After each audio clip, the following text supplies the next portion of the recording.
Olá, sou o professor Geraldo e eu vou indicar este livro aqui, que é Dom Casmurro, uma obra sensacional de um escritor extraordinário, com uma personagem.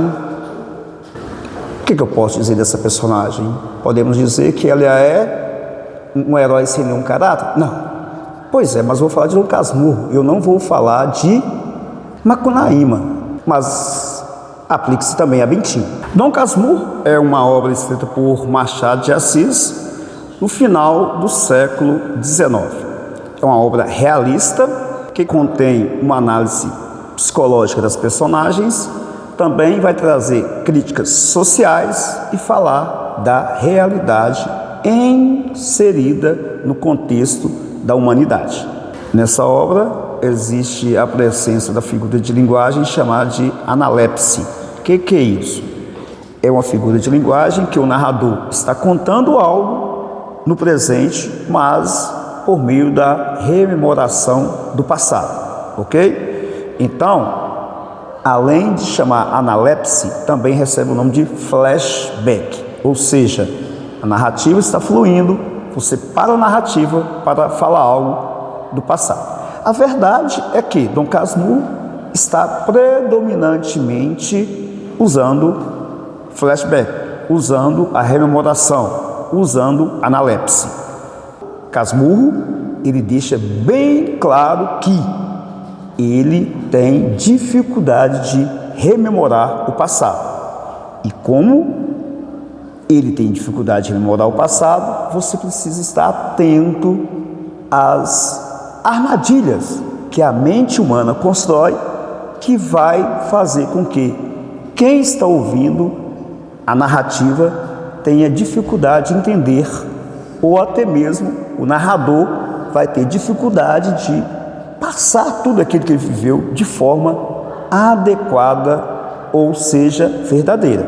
Para tratar dessa literatura, dessa obra escrita pelo fabuloso Machado de Assis, o qual é conhecido em vários países do mundo, principalmente na América, na Europa, as obras de Machado foram traduzidas para mais de 181 línguas. Então, se você for em vários países do mundo, eles vão falar de Machado de Assis, principalmente dessa obra que a gente está falando aqui hoje, que é Dom Casmurro, e vai perguntar para você: Capitu, traiu ou não traiu?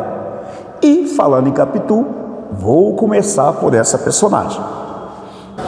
Capitu, ou Capitolina, que aparece na obra aos seus 14 anos, uma morena, alta, olhos claros, cabelos grossos, mas uma garota extremamente inteligente. Uma menina com uma idade dessa, mas capaz de sair de situações até mesmo que um adulto seria incapaz de sair de uma situação adversa, como ela consegue sair tão bem. Ou seja, ainda que na tenra idade, podemos assim dizer, era uma menina em termos mentais já madura e capaz de raciocinar muito bem.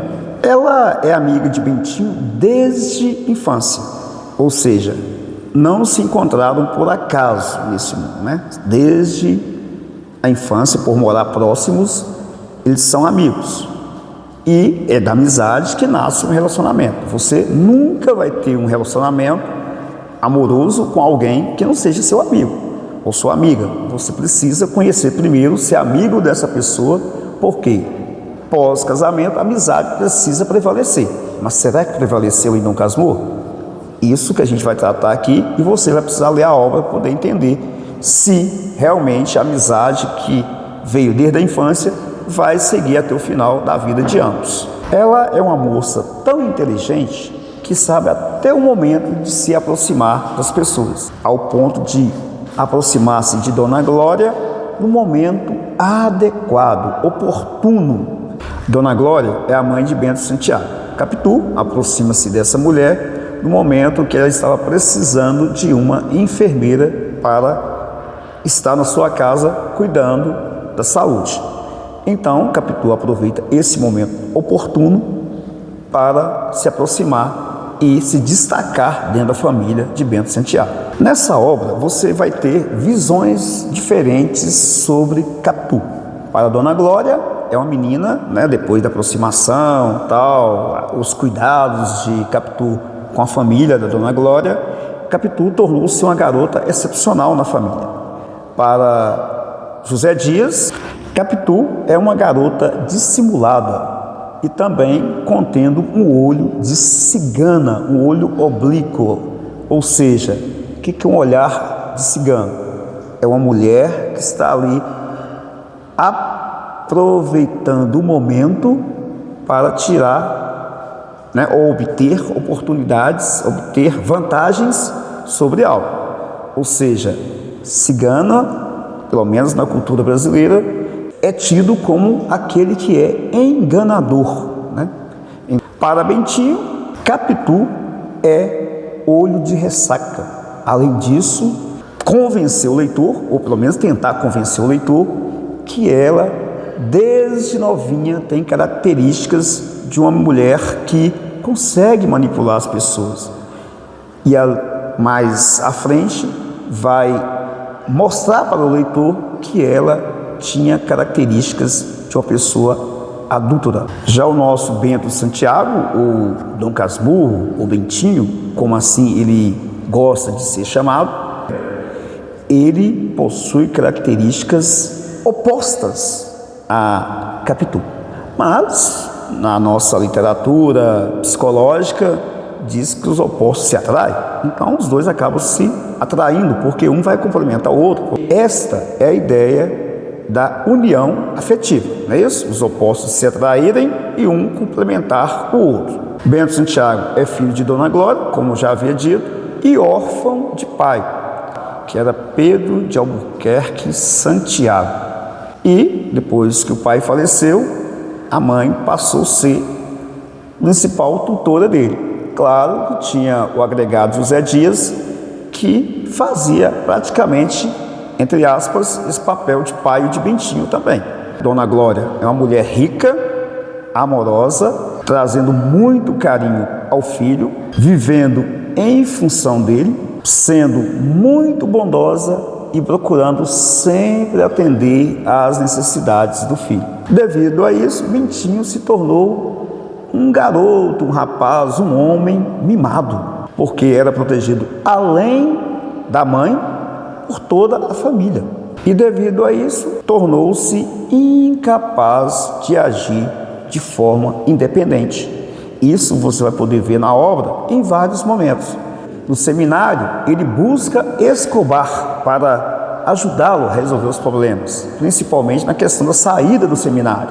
Fora disso, tinha a Capitolina, a Capitu, que era a moça que aconselhava ele a cada momento, a cada segundo. Após conseguir sair do seminário com a ajuda de Escobar, o Bentinho vai se dedicar a curso superior. Ele vai para São Paulo e vai se formar em Direito e se torna um advogado bem-sucedido no Rio de Janeiro. Após ser dominado pela paixão, a paixão aqui no sentido estrito da filosofia grega, paixão que significa ir além da razão.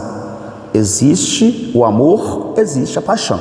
Quando se diz que a pessoa é apaixonada, significa que ele está acima do amor, ele foi além da razão. É por isso que costuma-se dizer que a torcida de um time de futebol é apaixonada, porque nos momentos de euforia, a torcida é capaz de fazer algo que vai além da razão. Xingar o juiz, quebrar o estádio por causa da derrota do time e muitas outras coisas que a gente vê aí no dia a dia. É isso que é chamado de paixão, vai além da razão. E Bentinho acabou deixando ser dominado pela paixão. E essa paixão acabou desenvolvendo dentro dele aquilo que era o mais terrível que ele já cultuava há muito tempo, que era o ciúme. Então, devido ao ciúme e à paixão, ele vai desenvolver características patológicas terríveis. Para finalizar, deixo alerta a você que lê Dom Casmurro. Cuidado com o narrador, cuidado com o que Bentinho te conta, porque o tempo todo ele tem problemas de memória, não consegue memorar direito o que aconteceu na vida. Segundo, é um mentiroso nato. A prova disso você pode ver nas seguintes passagens. No capítulo 124, ele diz que entregou um bilhete para a jornalista imprimir e publicar. No capítulo 126, ele se desmente. Ele diz que o bilhete não foi entregue à jornalista. Quando ele estava retornando para casa, ele rasgou o bilhete e jogou fora. Que pedaço de papel era esse? Era o discurso que ele faria no velório do amigo Escobar. Ele coloca duas versões sobre esse papel escrito, nesse bilhete escrito, no qual continha essa oratória. Mas a verdade é que, depois do capítulo 126, ele vai retomar a ideia do bilhete, a ideia desse texto, e vai afirmar para o leitor que o texto foi entregue à jornalista. Ou seja, entregou, não entregou, entregou. E aí? Você vai me perguntar, Capitu traiu ou não traiu? Pelas características patológicas do Bentinho, por tudo que foi contado aqui. Você acha que eu vou acreditar no que o Bentinho me fala, de que Capitu é adúltera, Capitu o traiu, Ezequiel não é o filho legítimo? Eu não acredito em Bentinho. Agora, se você acredita, quanto a você, qual é a sua opinião?